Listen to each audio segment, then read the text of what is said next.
My ex's mother showed up at my office door, desperate and trembling. She looked me in the eyes and said, "I need a husband by Saturday." What I didn't know.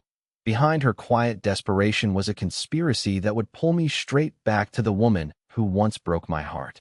And this time, neither of us was walking away. The blueprints were giving me a headache. 3 hours staring at the same structural drawing, and I still couldn't figure out why the load calculations felt off. My coffee had gone cold. Rain hammered against the floor-to-ceiling windows of my Chicago office, turning the city outside into a gray blur. I was about to call it a day when my receptionist's voice came through the intercom. "Daniel, there's a woman here asking for you. She says it's urgent." I assumed it was a client. Maybe the Hendersons, who'd been pushing for an early review of their lakefront project. I grabbed my jacket, ran a hand through my hair, and walked out to the lobby. Then I stopped. Eleanor Brooks stood near the reception desk in a navy coat, pearl earrings catching the light. 70 years old, and still carrying herself like someone who'd never once been unsure of a room. But something was different today. Her eyes, usually sharp and composed, looked exhausted. Her hands were clasped tightly in front of her, like she was holding herself together. I hadn't spoken to anyone from the Brooks family in 4 years. "Eleanor," I said carefully, "this is unexpected." She looked at me the way someone looks at a person they debated calling for a long time before finally dialing. "Daniel." Her voice was steady but quiet. "I wouldn't be here if I had any other option. Can we speak privately?" I took her to my office. She sat across from my desk and didn't waste time on small talk. That was always Eleanor's way. "My husband passed 3 weeks ago," she said. "I'm sorry," I said, and I meant it. Gerald Brooks had been difficult, controlling, and stubborn, but he'd also built something remarkable from nothing. I didn't know. We kept it private initially. But now the family knows, the board knows, and everyone with an opinion about the company has opinions. She paused. "Gerald left a will." She opened her bag and placed a single folded document on my desk. I leaned forward and read the relevant clause. It took me a moment to fully process what I was reading. Gerald Brooks, in his final act of control, had written a condition into his estate. If Eleanor didn't remarry within 30 days of his death, operational control of Brooks Hospitality Group, a luxury hotel company worth over $800 million, would transfer to a trust managed by distant family members. Specifically, 2 cousins from Gerald's side who, according to the document's own footnotes, had already filed preliminary restructuring proposals. He wrote this into the will. I asked. Gerald believed a woman running a company of that size needed a partner beside her. His words, not mine. Her expression didn't change, but I could see what that cost her to say. I disagreed with him on many things. I disagreed with this more than anything. But here we are. "Eleanor." "Why me?" She was quiet for a moment. "Because every businessman suddenly interested in helping me has something to gain. I've had 3 offers this week from men I've known for decades, and every single one of them has already spoken to the cousin's lawyers." She looked at me directly. "You were with Vanessa for 3 years. You came to this house for Christmas, for birthdays. You fixed the greenhouse roof without being asked. You never once asked Gerald for a favor." She paused. "I trust you." "I don't say that easily." I sat back in my chair. The smart move, the obvious move, was to say no. I was an architect. I designed buildings. I had 3 active projects, a team of 8 people, and absolutely no desire to step back into anything connected to Vanessa Brooks. The last time I'd been near that family, I'd spent 6 months rebuilding a version of myself I actually liked. "The board votes Saturday evening," Eleanor continued. "If I appear before them with a formal fiancé, it satisfies the remarriage condition legally while the estate processes. We wouldn't need to actually marry. Just present a credible engagement." She paused again. "That buys time. Time I can use to stabilize the company before those cousins get their hands anywhere near it." "And after Saturday?" I asked. "We go our separate ways. Quietly. No scandal." I looked at the document again. Then at Eleanor. Then at the rain outside. "Vanessa's going to hate this," I said. Something flickered across Eleanor's face. Not quite a smile. "Vanessa hates most things she can't control. You know that." I didn't know that. I also knew, sitting there, that something about this situation felt larger than Eleanor was letting on. The way she'd said every businessman had already spoken to the cousin's lawyers. That wasn't just family politics. That was coordination. Someone was moving pieces around a board, and Eleanor had just shown up at my office because she needed a piece of her own. I should have asked more questions right then. Instead, I heard myself say, "I'll need to move some meetings around." Eleanor exhaled slowly, the first real breath she seemed to take since she walked in. "Pack for a week," she said. "The estate is outside Lake Geneva. I'll have someone send directions." I nodded. And just like that, I was heading back to the place where Vanessa Brooks had broken my heart, standing beside her mother, pretending to be the man she was supposed to marry. The drive to Lake Geneva took just under 2 hours. I'd made this drive before, years ago, when things were completely different. Back then, I used to look forward to it. Vanessa would sit in the passenger seat with her shoes off, feet on the dashboard, talking about everything and nothing. We'd stop at the same gas station in Kenosha for bad coffee and argue about whose playlist was better. Now I drove alone, rain still following me north, a suitcase in the trunk and a knot in my chest that hadn't loosened since Eleanor left my office. The Brooks estate appeared at the end of a long stone driveway lined with oak trees so old and thick they formed a tunnel overhead. Even in November, stripped of their leaves, they were impressive. The house beyond them was more impressive still. A 4-story limestone structure built in the 1960s, expanded twice since, sitting directly on the edge of Lake Geneva with a private dock stretching out into gray water. I parked near the front entrance and sat in the car for a moment. The glass greenhouse was still there, off to the right side of the property, partially hidden behind overgrown hedges. I noticed it immediately and told myself to stop noticing things like that. A young staff member named Marcus met me at the door, took my bag, and walked me through the main foyer. The inside of the estate was exactly how I remembered it. High ceilings, dark wood floors, framed portraits of Brooks' family members going back 3 generations. It smelled like firewood and old money. But the atmosphere was wrong. 2 lawyers sat at the dining table, folders spread between them, speaking in low voices that stopped the moment I walked past. 3 men I didn't recognize stood near the study doorway, watching me with the specific kind of attention that meant they'd already been briefed about who I was. An estate employee hurried down the staircase carrying a stack of financial binders, eyes down, moving fast. Eleanor met me in the sitting room off the main hall. She looked marginally more composed than she had in Chicago, but only marginally. "The cousins arrive tomorrow morning," she said quietly, handing me a small folder. "Their names are Preston and Mark." Gerald sighed, both from his brother's family in Connecticut. "Preston is the one you need to watch. He's been on 3 calls with the board already this week. Does the board know about our engagement yet? I've told 2 people I trust. Word will spread naturally by morning." She glanced toward the hallway. "Dinner is at 7. The family will all be present." That gave me 4 hours. I used them to review the folder Eleanor had prepared, a summary of the company structure, the board composition, the basics of the inheritance clause, and a short history of the Brooks Hospitality Group. 40 years of growth. 11 luxury hotels across the Midwest and Southeast. A staff of over 2,000 people. Gerald Brooks had built something real. Whatever his personal failings, that part was undeniable. At 7, I came downstairs. The dining room held 12 people. Eleanor sat at the head of the table. Preston Brooks, mid-50s, silver hair, the kind of tan you only get on a boat, was already holding a glass of wine and speaking loudly about restructuring timelines. His brother Mark sat beside him, quieter, watching the room instead of participating in it.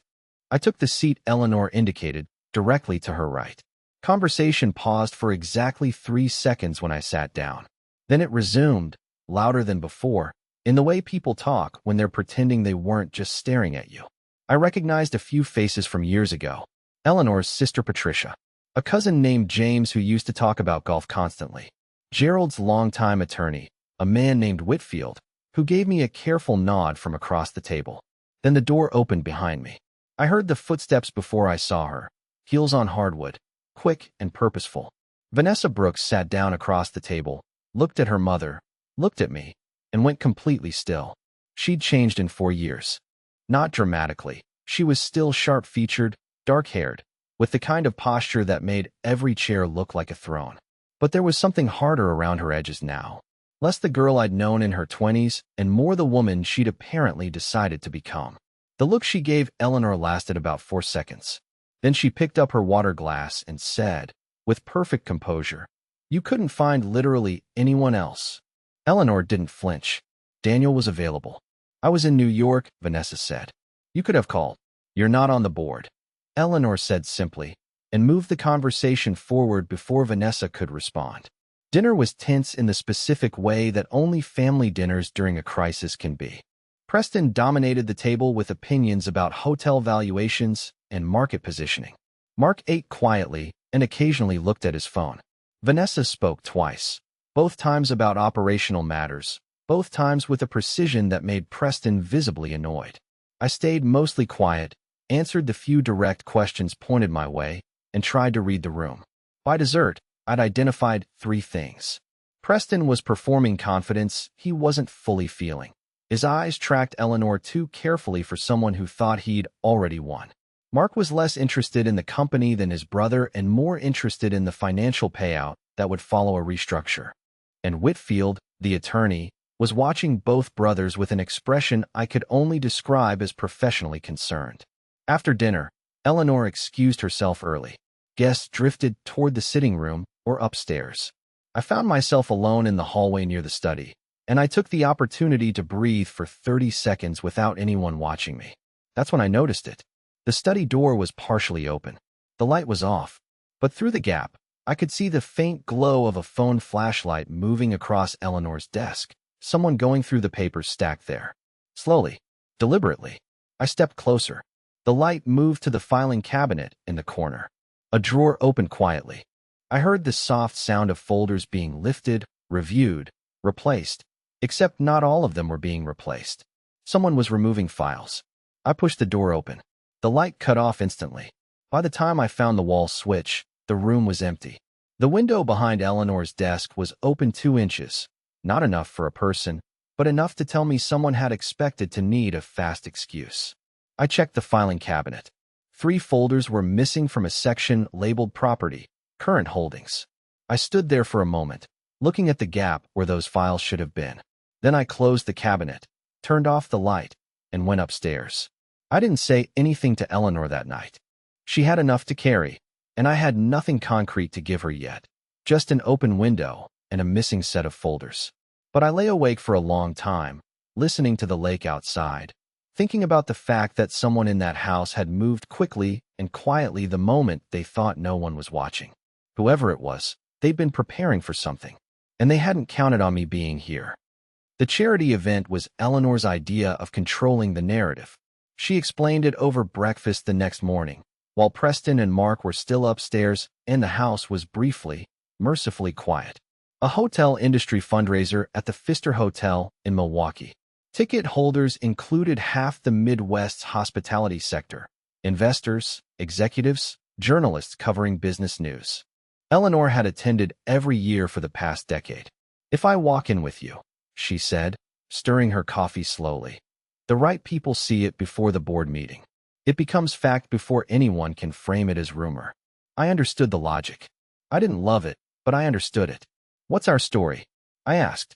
"We reconnected after Gerald's passing. You reached out to offer condolences. Things developed from there." She said it the way someone recites directions. Practical, no hesitation. "Keep it simple. Simple stories are harder to pull apart." I nodded and decided not to mention the missing files yet. Not until I had something more than an open window and a gap in a cabinet. We drove to Milwaukee that afternoon, just the 2 of us. Eleanor spent most of the drive answering emails on her phone. I spent it watching the road and preparing myself for an evening of being watched, questioned, and photographed beside a woman the entire industry knew as Gerald Brooks' widow. The Pfister Ballroom was already full when we arrived. The moment we stepped through the entrance together, I felt the shift in the room. It wasn't dramatic. No one gasped or pointed. It was subtler than that. Conversation slowed by half a beat. Heads turned at angles that pretended not to be turning. The specific social electricity of a room full of people who've just been given new information they didn't expect. Eleanor handled it the way she handled everything. Chin up, pace steady, greeting people by name with a warmth that looked completely natural and probably took decades to perfect. I stayed close beside her and did my best impression of a man who belonged there. The questions started within 15 minutes. A silver-haired woman from a hotel investment group in Indianapolis cornered us near the bar and asked, with a smile sharp enough to cut glass, how Eleanor and I had met. Eleanor told our agreed story smoothly. The woman listened, nodded, and looked at me the way people look at something they're deciding whether to believe. A journalist from a Midwest business publication found us 20 minutes later. He was more direct. Is this relationship connected to the Brooks estate situation? He asked, recorder already half raised. My personal life is personal, Eleanor said pleasantly. But yes, Daniel and I are engaged. We're very happy. The recorder went fully up. I smiled and put my hand lightly over Eleanor's, the way someone would if they were actually happy, and the journalist moved on to his next question. It went like that for the first hour. Manageable. Uncomfortable, but manageable. Then Vanessa arrived. I saw her across the ballroom before she saw us. Dark dress, hair pulled back, talking to two men near the entrance with the focused energy of someone running a meeting rather than attending a party. She'd apparently flown in from New York earlier than expected for company meetings happening the following morning. She spotted Eleanor first, then me. Her expression didn't collapse or explode. Vanessa was far too controlled for that in public. She simply recalibrated. I could see it happen in real time, like a system rebooting, and then crossed the room toward us with a glass of champagne and a smile that didn't reach her eyes. Mother, she said, kissing Eleanor's cheek. You didn't mention you were coming. You didn't mention you were back in town, Eleanor replied. Vanessa looked at me. Daniel. Vanessa. A photographer from the event's official press team appeared at our side at exactly the wrong moment, asking if he could get a photo of the three of us together for the event coverage. Eleanor agreed before either of us could object. Standing between Eleanor and Vanessa while a camera flashed was one of the stranger experiences of my adult life. Afterward, Vanessa drifted close to me while Eleanor was pulled into a conversation with the event organizer.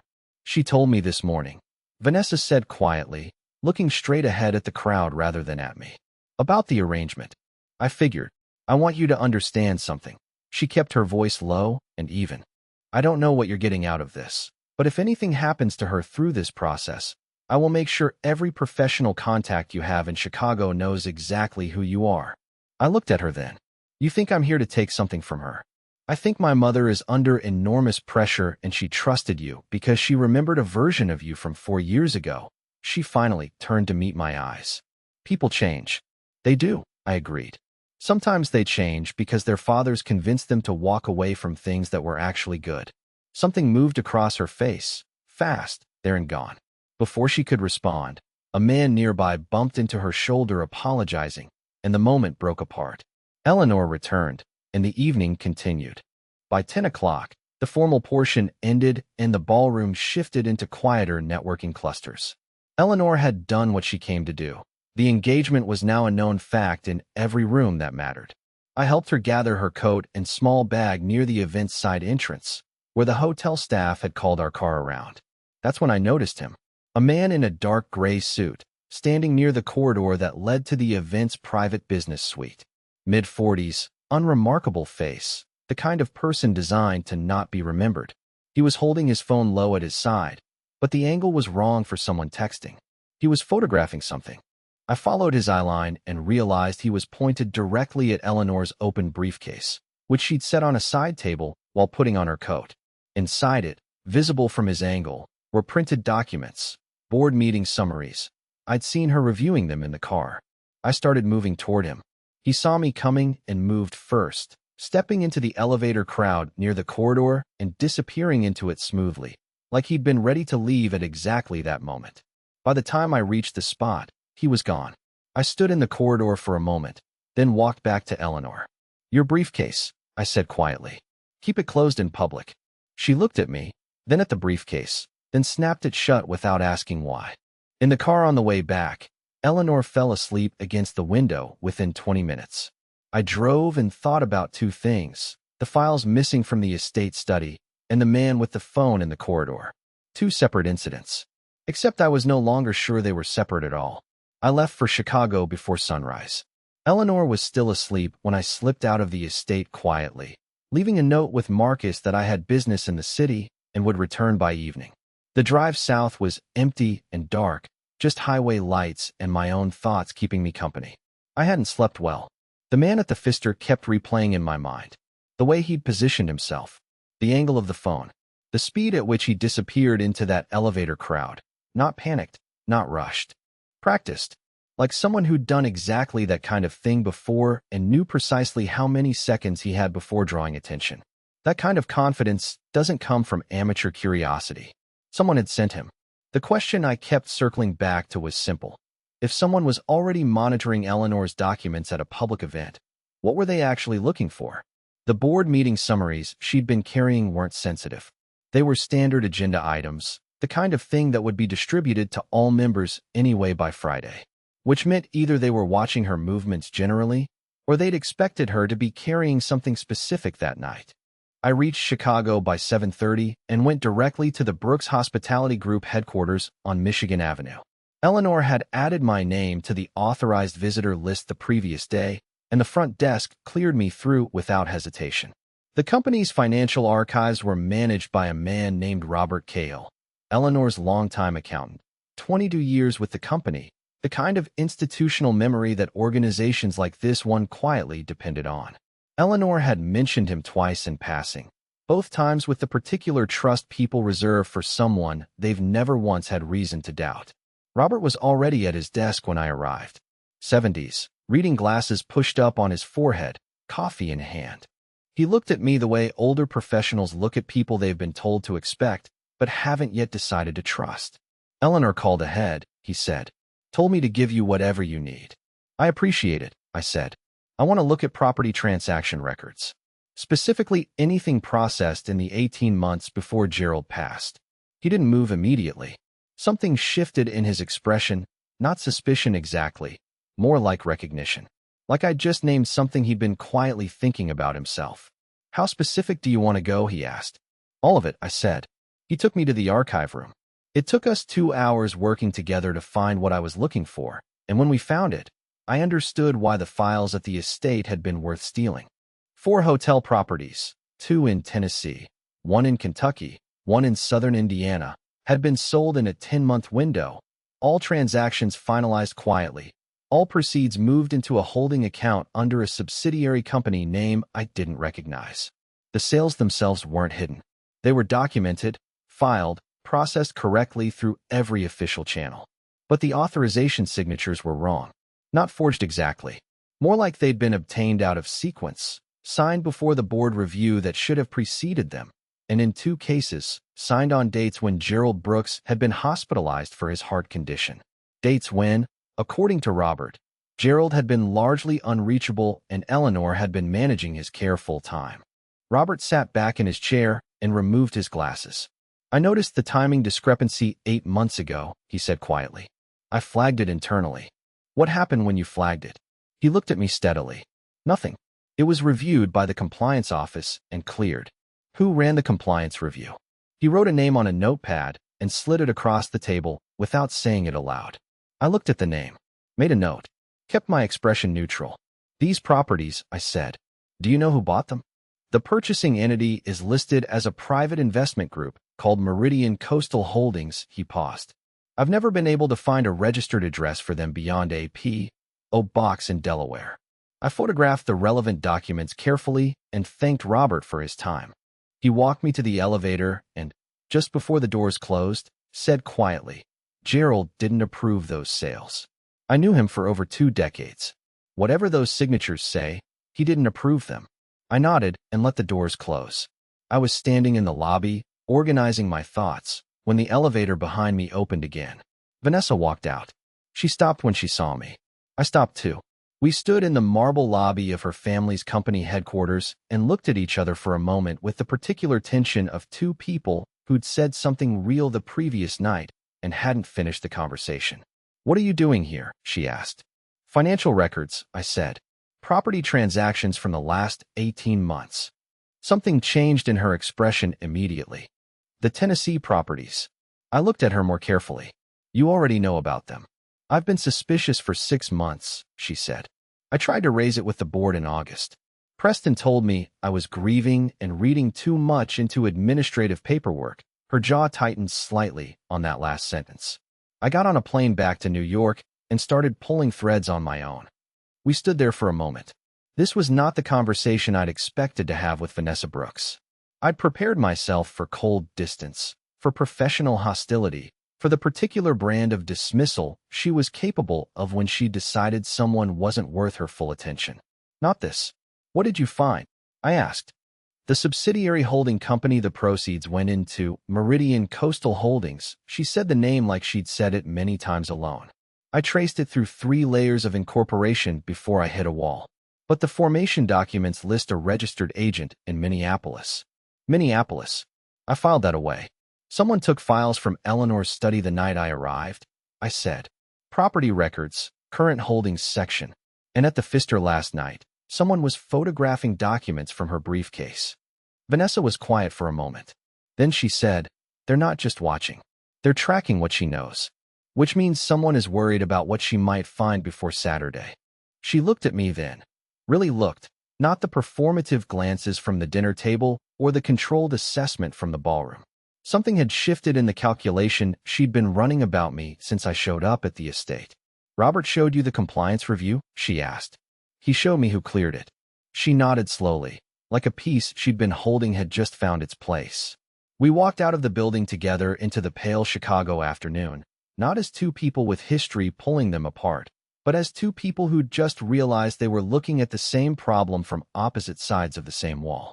Neither of us said much on the street. But when she flagged a cab and I turned toward the parking garage, she said, the registered agent in Minneapolis. I have an address. I turned back. How fast can you get to Nashville? She asked. I frowned. Nashville? The Tennessee property closings were handled by a law firm there. Same firm listed on 2 of the Meridian formation documents. She held my gaze. If we're going to have anything real before Saturday, that's where it starts. I thought about the blueprints on my desk in Chicago. Then I thought about Robert's face when he said Gerald didn't approve those sales. I'll book a flight, I said. The flight to Nashville was 2 hours. Vanessa sat 1 row ahead of me. We'd booked separately, and the seat arrangements reflected that perfectly, which somehow felt appropriate. She spent the flight working on her laptop. I spent it reviewing the photographs I'd taken of the financial documents at Robert's office, cross-referencing dates and property addresses until the numbers started making a coherent shape in my head. By the time we landed, I had a clearer picture. The 4 property sales had generated just over $47 million in total. That money had moved into Meridian Coastal Holdings and then, based on the partial paper trail Vanessa had assembled, redistributed into at least 2 other accounts before going quiet. Whoever had structured it knew exactly how to move money in ways that looked routine from the outside. This wasn't impulsive. It had been planned carefully over time by someone with detailed knowledge of Brooks Hospitality's internal processes. We took separate cabs to the law firm Vanessa had identified, a mid-sized practice called Hargrove & Sloan, operating out of a renovated building near the Gulch neighborhood. The receptionist told us the partner who'd handled the Brooks property closings, a man named Timothy Sloan, was unavailable without an appointment. Vanessa leaned on the reception desk with a calm that was somehow more intimidating than anger and said, "Please tell Mr. Sloan that Vanessa Brooks is here regarding her late father's estate." "I'll wait." We waited 11 minutes. Timothy Sloan was mid-50s, careful eyes, the practiced pleasantness of a lawyer who'd spent decades managing uncomfortable conversations. He shook our hands and took us to a conference room and offered coffee we both declined. He confirmed the closings. He confirmed the dates. He confirmed that all documentation presented to his firm had appeared legitimate and properly authorized at the time of signing. What he wouldn't confirm, and the way he wouldn't confirm it told me almost as much as a direct answer would have, was who had specifically engaged his firm for the transactions. He cited client confidentiality, which was legally accurate and personally frustrating. But as we stood to leave, he said something careful. The individual who coordinated these closings on behalf of the purchasing entity was not someone I'd previously encountered through Brooks Hospitality. He was introduced to us through a referral from a long-standing client. He paused and straightened the notepad in front of him. A client based in Minneapolis. He didn't say the name. He didn't need to. We left the building and stood on the sidewalk in the pale Nashville afternoon, and I could see Vanessa processing the same thing I was. The Minneapolis thread again, pulling tight. Whoever is behind Meridian has a connection in Minneapolis, she said. And the registered agent there, the one on the formation documents, is also in Minneapolis, I finished. She nodded. We had 4 hours before our return flight. Vanessa suggested we use the time to visit the county records office and request copies of the closing documents directly, a parallel paper trail independent of whatever Robert had in Chicago. I agreed. It took 90 minutes, 2 forms of identification, and Vanessa invoking her status as a Brooks family member before the clerk produced what we needed. The documents confirmed everything Robert had shown me, with one addition, a notary stamp we hadn't seen in the Chicago copies, registered to an office in the Gulch, the same neighborhood as Hargrove and Sloan. Whoever had arranged this had kept everything geographically tight, contained, easier to manage and harder to untangle from a distance. By early evening, we'd done what we could in Nashville, and we found a small diner near the waterfront to eat before heading to the airport. It was the kind of place with laminate menus and good pie and no reason for anyone to pay attention to 2 people talking quietly in a corner booth. We ate for a while without discussing the case, which after the intensity of the previous 48 hours felt almost strange. Vanessa looked out at the river. You fixed the greenhouse roof, she said eventually. It came from nowhere, and I looked up from my coffee. The summer before we broke up, she continued. 3 of the glass panels had cracked during a storm. My father kept saying he'd have someone come out and fix it. You just did it one Saturday morning without telling anyone. It was bothering me, I said. I know. She was quiet for a moment. My father noticed.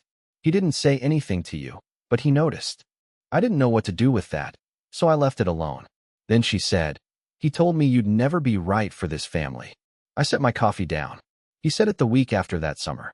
He said your career was your whole identity and that eventually you'd resent anything that pulled you away from it. He said I'd spend 10 years trying to fit into your life and end up invisible. She said it evenly, like she'd rehearsed how to deliver it without letting it cost her anything. I was 27. I believed him. The restaurant hummed quietly around us.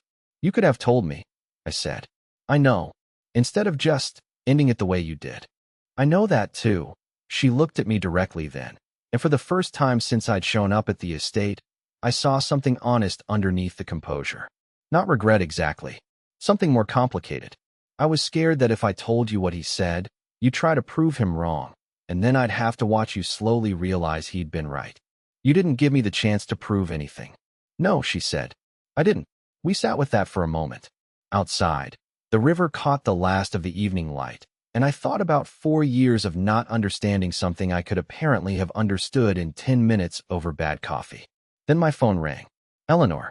I answered immediately, and before I could say anything, she said, something's happened. Her voice was steady but strained in a way I hadn't heard before.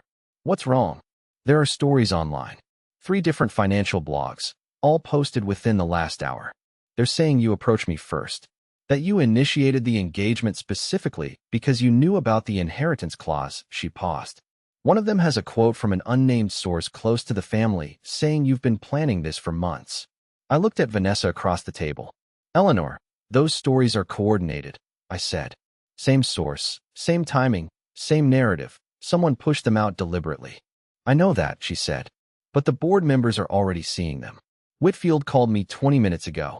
2 members are reconsidering their position on the Saturday vote. We're on our way back tonight, I said. We found something in Nashville. Real documentation. A pause. Come back quickly, she said quietly. Please. I hung up and looked at Vanessa. Whatever had just opened between us, that honest, unguarded conversation by the river, closed again as we both shifted back into the problem in front of us. She was already reaching for her jacket. How fast can we get to the airport? She asked. We landed back in Chicago just after 10. Vanessa went directly to the estate. I stopped at my apartment first, 30 minutes, enough to change clothes, check on my office messages, and stand in my own kitchen for a moment reminding myself that I had a life outside of all this. 3 active architecture projects. A team waiting on feedback. Normal, uncomplicated work that asked nothing of me except competence. I looked at the blueprints still spread across my kitchen table from the night Eleanor had shown up. Then I grabbed a clean bag and drove north to Lake Geneva. The estate was different when I arrived close to midnight. quieter on the surface, but the kind of quiet that sits on top of noise rather than replacing it. Marcus met me at the door with the particular expression of someone who'd had a long day and expected tomorrow to be longer. "Mrs. Brooks is still awake," he said. "She's by the lake." I found Eleanor sitting on the wooden bench at the end of the private dock, coat pulled around her, looking out at black water. The temperature had dropped sharply. She didn't hear me coming until I sat down beside her. She didn't startle, just said, "I used to come out here when Gerald and I argued." "Did that happen often?" "More toward the end." She was quiet for a moment. "He was a complicated man, brilliant at building things, very poor at leaving them alone once they were built." She looked at the water. The will was his last attempt to keep arranging things from a position he no longer had. I thought about what Vanessa had told me in Nashville, Gerald warning her away from me, constructing reasons, applying pressure in the quiet, persistent way that controlling people do when they've decided they know better than everyone around them. "Eleanor," I said carefully, "did Gerald know about the property sales?" She turned to look at me. "Robert Cahill doesn't think he did," I continued. "The signatures were obtained during periods when Gerald was hospitalized. The timing was deliberate." She absorbed that slowly. "If Gerald didn't authorize those sales," she said, "then someone used his condition as a window." "Yes." She looked back at the water. "He was sick for 14 months before he died. There were periods where he was not himself, medicated heavily, easily confused about what he'd signed or agreed to." She paused. "I protected his dignity through that period. I kept it private. I didn't realize someone else was using that privacy as cover. The weight of that settled between us." "The online stories about me?" I said. 3 blogs, coordinated timing.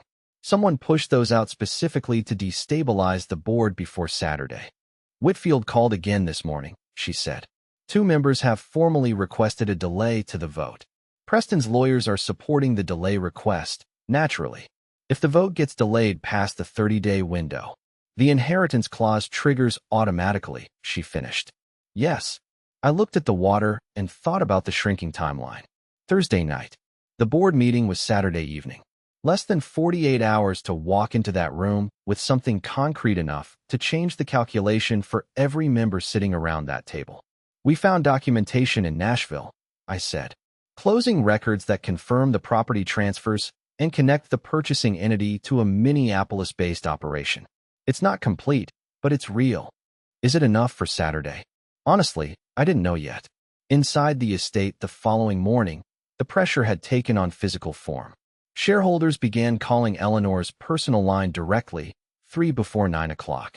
A television crew from a Chicago business news channel parked outside the main gate, unable to enter, but visible enough to make their presence felt. 2 of Eleanor's more distant relatives arrived unannounced, claiming they wanted to offer support, which fooled no one. Preston moved through the house with the energy of a man who believed the momentum was finally his. He was careful not to say anything directly confrontational. He was too experienced for that, but the confidence in his posture had shifted overnight. He'd seen the online stories. He knew 2 board members were wavering. Mark, his brother, found me alone in the hallway mid-morning and said, almost conversationally, "You seem like a reasonable person, Daniel. There's no version of this where Eleanor holds the company together long-term. A managed transition is better for everyone, including her, including you." I looked at him for a moment. "I appreciate the perspective," I said, and walked away. The afternoon brought the board meeting preparation into full focus. Whitfield arrived at the estate to walk Eleanor through the procedural options available to her if the delay request was granted. Vanessa sat in on that meeting, asking precise questions that made Whitfield visibly work harder than he'd planned to. I used the afternoon to organize everything Vanessa and I had gathered: the Chicago archive photographs, the Nashville closing documents, the Meridian Coastal Holdings Incorporation trail, the Minneapolis registered agent address. Laid out together on the desk in the room I'd been using, it told a coherent story. Not complete, but coherent. The problem was that coherent wasn't the same as conclusive. A good lawyer, and Preston's people were good lawyers, could spend 40 minutes picking apart the gaps in our documentation and leave board members more uncertain than before. We needed something that closed the circle. Something that connected Meridian Coastal Holdings to a specific person with a specific motive, who had been inside Gerald Brooks' world long enough to know exactly when and how to move. That evening, Eleanor called Vanessa and me into the sitting room together. She sat across from both of us, hands folded in her lap, and said something I hadn't expected. "I want you to know something," she said. "Before Saturday, whatever happens with the vote, I need to say this to both of you." She looked at me first. "I brought you into this because I trusted you. But I also brought you into this because I thought having you here might force Vanessa to engage with the problem instead of managing it from New York." She paused. "I was using both of you a little. I thought you should know that." Neither of us responded immediately. Then Vanessa said quietly, "I know, Mother." Eleanor looked at her daughter for a long moment. Something moved between them, old and complicated and not entirely resolvable in a single evening by a lake. And then Eleanor nodded once and stood up. "Saturday is 36 hours away," she said. "Whatever you found, find the rest of it." She left the room. Vanessa and I sat in the sitting room in silence for a moment. The fire had burned low. Outside, the lake was invisible in the dark. "Minneapolis," Vanessa said finally. "Minneapolis," I agreed. She pulled out her phone and opened the notes she'd been keeping since August, 6 months of threads she'd pulled alone, before I'd arrived, before any of this had a shape. She turned the screen toward me. At the top of the page, circled and underlined, was a name. Richard Holloway, Gerald Brooks' business partner of 30 years. Richard Holloway. I knew the name. Vaguely, the way you know the names of people who exist at the edges of someone else's life. Vanessa had mentioned him once or twice years ago, Gerald's oldest business associate, the man who'd been present at the founding of Brooks Hospitality Group back in the early 80s. A partner in the original sense, before Gerald bought him out and restructured ownership somewhere around 2005. "He was bought out 20 years ago," I said. "Partially," Vanessa said. She set her phone on the table between us and pulled up a document she'd photographed months earlier. When Gerald restructured in 2005, Richard retained a minority consulting arrangement. No ownership stake, but a retainer agreement and ongoing access to company operations. She pointed to a specific clause, including financial planning meetings, including property portfolio reviews. I read the clause carefully. Richard Holloway had essentially remained a quiet insider for 2 decades after his formal departure. Not on the board, not in the public structure, but present enough in the operational layer to know how things worked, who signed what, and when the signatures were obtained. "He knew Gerald's medical situation," I said. "He visited the house 3 times during Gerald's illness," Vanessa said. "I was there for one of those visits. He and Gerald talked privately for almost 2 hours." She paused. "At the time, I thought it was an old friend coming to say goodbye. Now I think he was getting something signed." The shape of it came together quickly after that. Richard had spent 20 years watching Gerald build the company into something worth close to $1 billion from a position he no longer owned. The buyout in 2005 had compensated him, but compensation and ownership are different things, and men who've built something from the ground up don't always make peace with the distinction, regardless of what the settlement papers say. When Gerald got sick, Richard saw a window. He'd arranged the property sales through Meridian Coastal Holdings, a shell structure designed to obscure his involvement. The proceeds, $47 million, had moved through layered accounts. And his larger plan wasn't just the money from those sales. It was the company itself. Force Eleanor to lose control Saturday, let Preston and Mark take over and begin the restructure they'd already been planning, then move in afterward and acquire the weakened assets at reduced value through the same shell infrastructure. Preston and Mark might not even know they were being positioned as instruments in someone else's plan. "Where is Richard now?" I asked. "He maintains an office in Minneapolis," Vanessa said. "Corporate consulting. He's been semi-retired for years publicly, but the Minneapolis registered agent address on the Meridian formation documents is the same building as his consulting office." She looked at me steadily. "Same floor." I sat back. "We need to confront him directly," I said. "I know. If he denies it, and we go into Saturday with circumstantial documentation, a good lawyer shreds it in 20 minutes. I know that too." She closed her notes. "But Richard is 73 years old, and he's been carrying this alone for at least 18 months. In my experience, people who've been carrying something that long aren't as composed as they think they are when someone walks in and tells them exactly what they know. It was a calculated read. It was also, I thought, probably right. We booked early morning flights to Minneapolis. I told Eleanor where we were going before I went to bed. She listened without interrupting, and when I finished she said only, "Be careful with Richard. He and Gerald built something together once. Whatever he became afterward, that part was real." I wasn't sure if she was warning me or asking me to remember something. Maybe both. The Minneapolis morning was gray and cold, the kind of flat Midwestern winter sky that makes every building look like it's been there forever. Richard Holloway's consulting office occupied the 14th floor of a glass tower near the riverfront. Understated exterior, expensive interior, the aesthetic of someone who wanted to appear retired while remaining precisely informed. His assistant told us Mr. Holloway was in a meeting. Vanessa said, "Please tell him Vanessa Brooks is here to discuss the Meridian Coastal Holdings property transfers. We'll wait." The assistant's expression shifted just enough. We waited 6 minutes. Richard Holloway was a tall man, broad-shouldered, with white hair and the particular physical confidence of someone who'd spent decades being the most important person in most rooms he entered. He was 73, but carried it like 65. His handshake was firm, his expression composed, his eyes doing rapid and careful work the moment he saw us both. He took us into his private office and closed the door. "Vanessa," he said, "I was sorry to hear about your father." "Thank you, Richard," she said. "I'll get to the point." She laid the documents on his desk. Not all of them. She'd been strategic about the selection, choosing the pieces that demonstrated depth of knowledge without revealing every card we held. The property closing records. The Meridian Incorporation documents with the Minneapolis registered agent address. The timeline of signatures against Gerald's hospitalization records. Richard looked at each page carefully. His expression didn't break. That didn't surprise me. Men who plan things over 18 months don't break easily in the first 3 minutes of a confrontation. "These are administrative records," he said. "Property transactions go through multiple parties. My office address appearing on a formation document doesn't establish." "The notary on the Tennessee closings," Vanessa said, "is registered to an office 2 floors below us in this building. She's been a notary of record for your consulting firm for 11 years. A pause. Slight. But there. "The compliance officer who cleared the internal review at Brooks Hospitality when Robert Cahill flagged the discrepancy," I said, "left the company 4 months ago.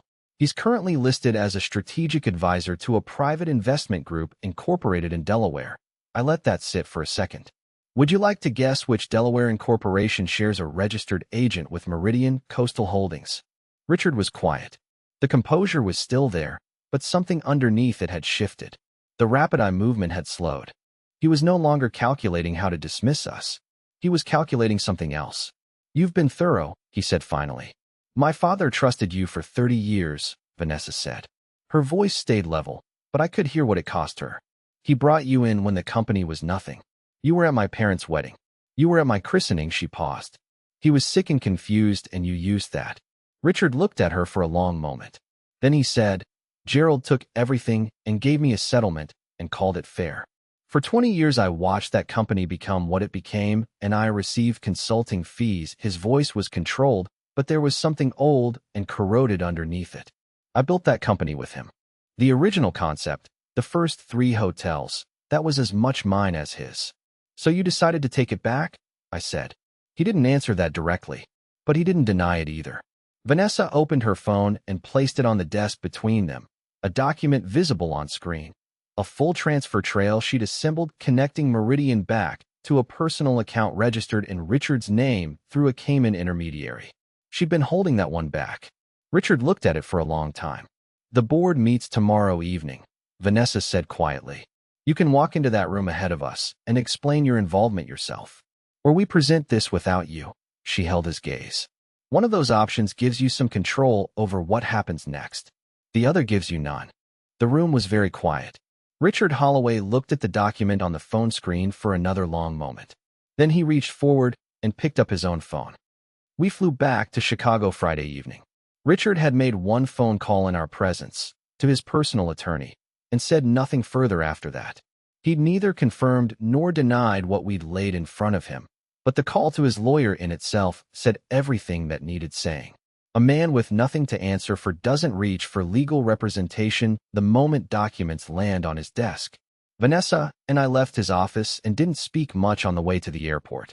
There was a particular kind of exhaustion that came not from physical tiredness, but from the weight of a week that had compressed too much into too little time.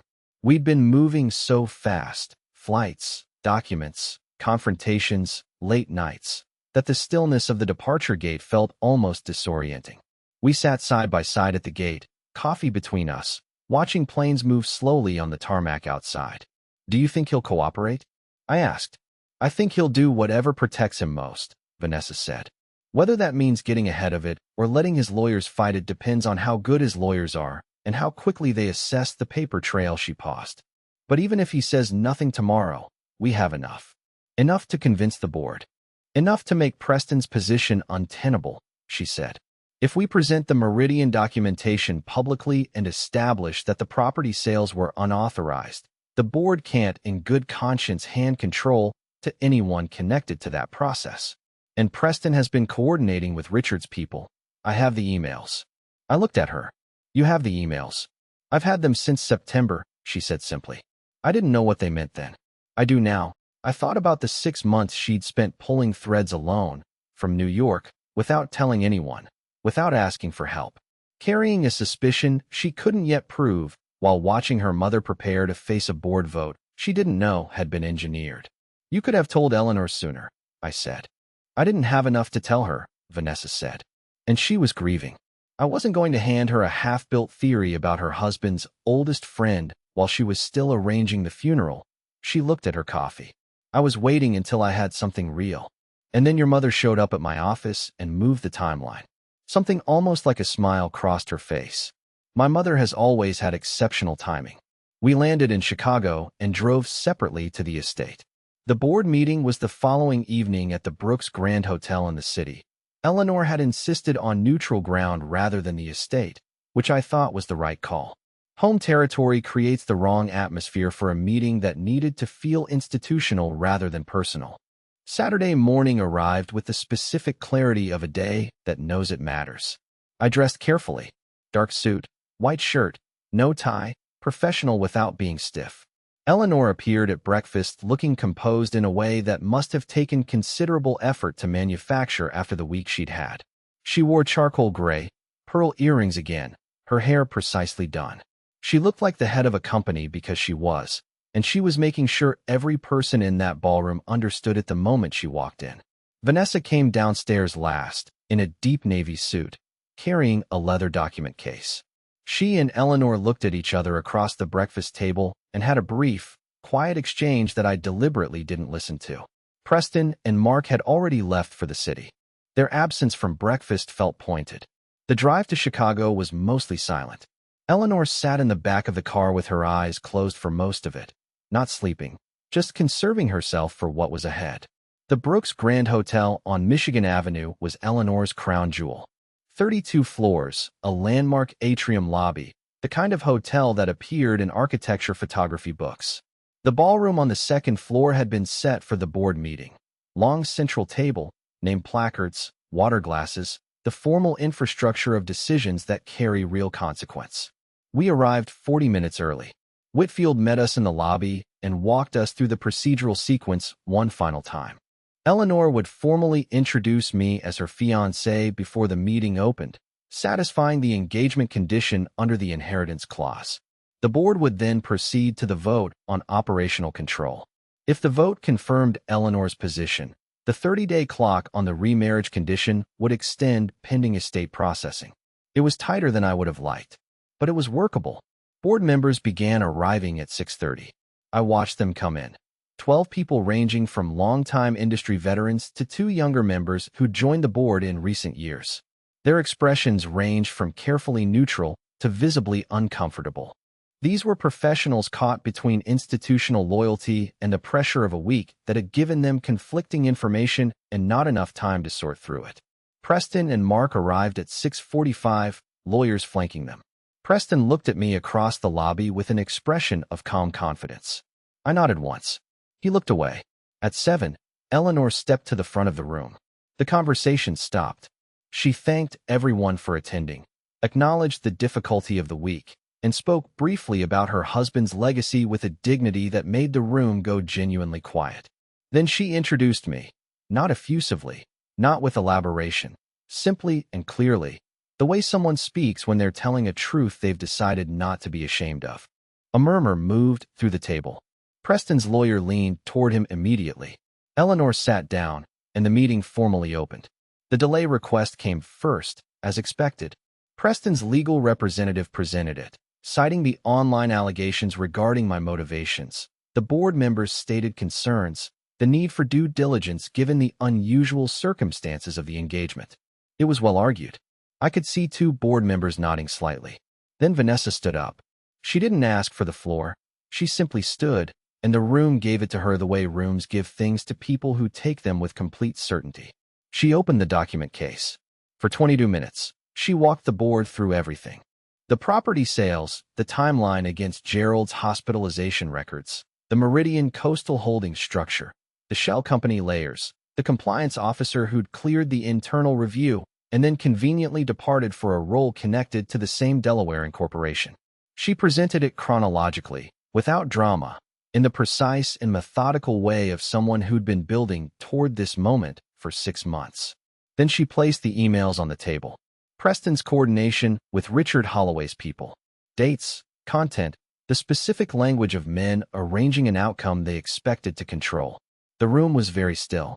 One board member, a veteran named Carol Strauss who'd been with the company for 15 years, looked at Preston directly and said, "Is this accurate?" Preston said, "These documents require proper verification before." "Is it accurate?" Carol said again. Preston's lawyer touched his arm. Preston said nothing further. Richard Holloway's attorney arrived at the ballroom door at 7:43. We learned later that Richard had indeed contacted his lawyer Friday evening not to fight, but to negotiate disclosure terms. The attorney handed Whitfield a sealed letter. Whitfield read it, looked up, and said quietly to Eleanor, "It's a full written acknowledgement." Eleanor closed her eyes for exactly 2 seconds, then opened them and looked at the board. The vote, when it came, wasn't close. 10 in favor of confirming Eleanor's operational control. 1 abstention. Preston voted against and sat in silence afterward while his lawyer packed documents into a briefcase with the efficient movements of someone already thinking about the next case. Mark Brooks looked at his brother, then at Eleanor, and said quietly, "I'm sorry, Eleanor." Whether he meant the vote or the 6 months preceding it was unclear, but Eleanor nodded once in acknowledgement. Richard Holloway wasn't in the room. He didn't need to be anymore. After the formal proceedings closed and the room began to empty, Eleanor remained seated at the head of the table for a long moment, both hands flat on the surface, looking at the company name on the agenda in front of her. I sat 2 seats away and didn't rush her. Vanessa stood by the window overlooking Michigan Avenue, document case under her arm, watching the city. Eventually Eleanor looked up and found both of us. "Thank you," she said. It was simple. It was enough. December arrived quietly.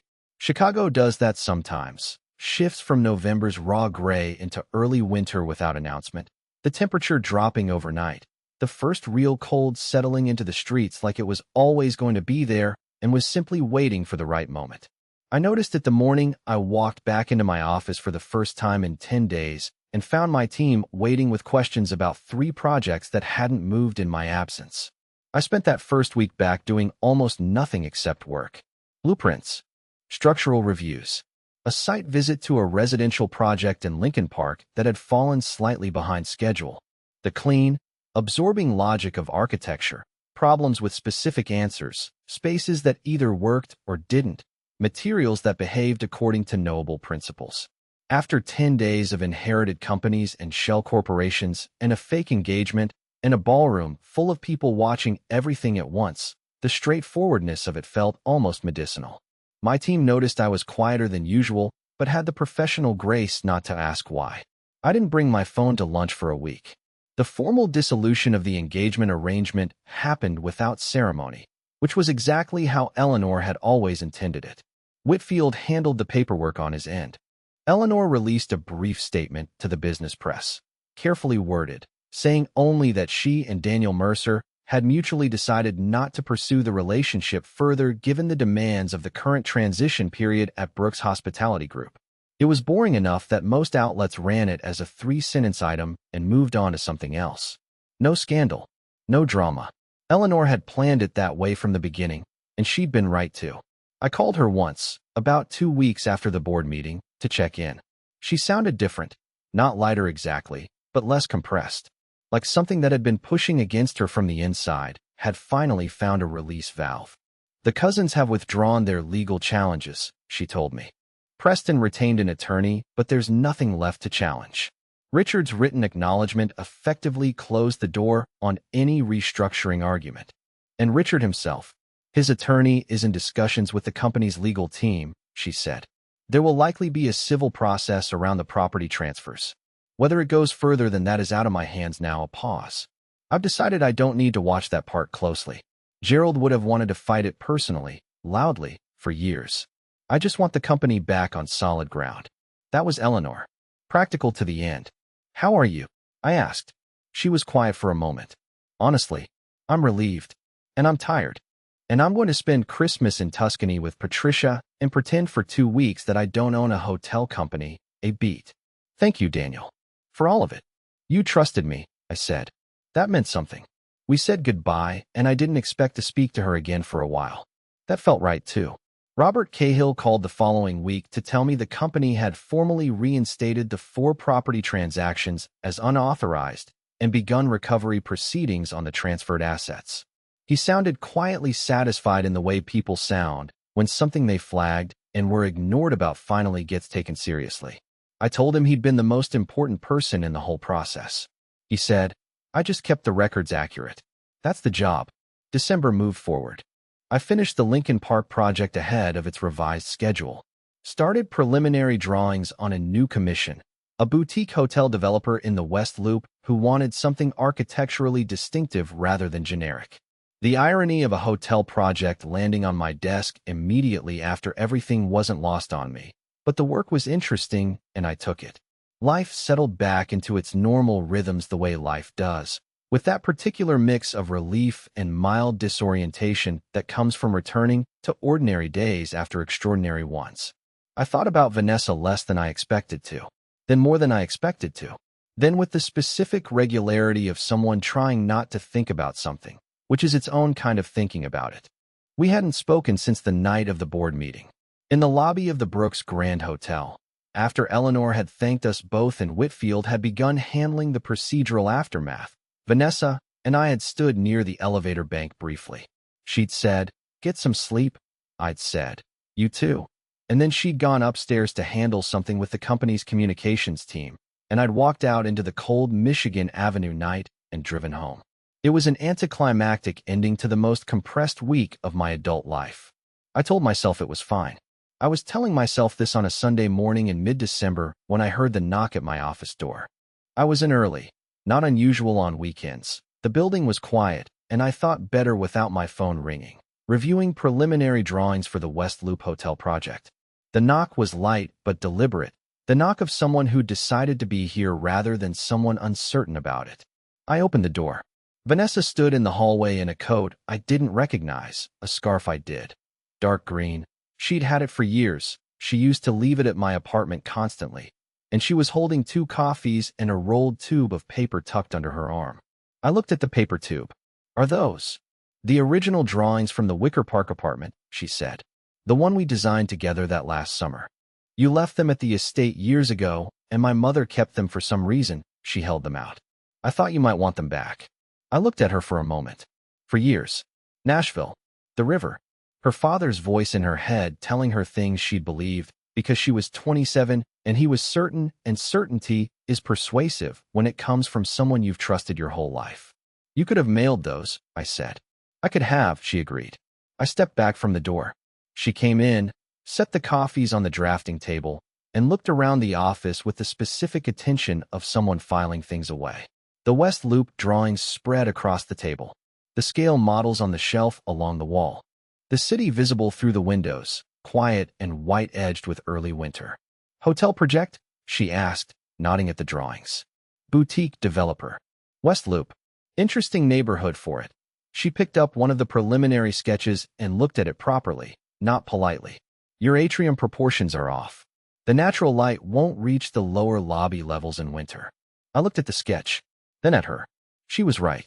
I was going to fix that, I said. I know, she said. You always do eventually. She set the sketch down and picked up her coffee and looked at me across the drafting table with an expression I recognized. Not the composed boardroom version, not the controlled ballroom version, but the one underneath all of that. The one I'd first seen years ago in a much smaller apartment when we were both still figuring out who we were going to become. No inheritance clause hanging over the room. No family expectations pressing in from the walls. No timeline. Just a Sunday morning, 2 coffees, and a conversation we'd been postponing for 4 years finally running out of reasons to wait. So, she said. So, I said. Outside, the first snow of December was beginning to fall over Chicago, quiet and unhurried, covering everything in white. The kind of morning that doesn't ask you to be anything except present in it. I pulled up a second stool to the drafting table. She sat down, and we started talking. And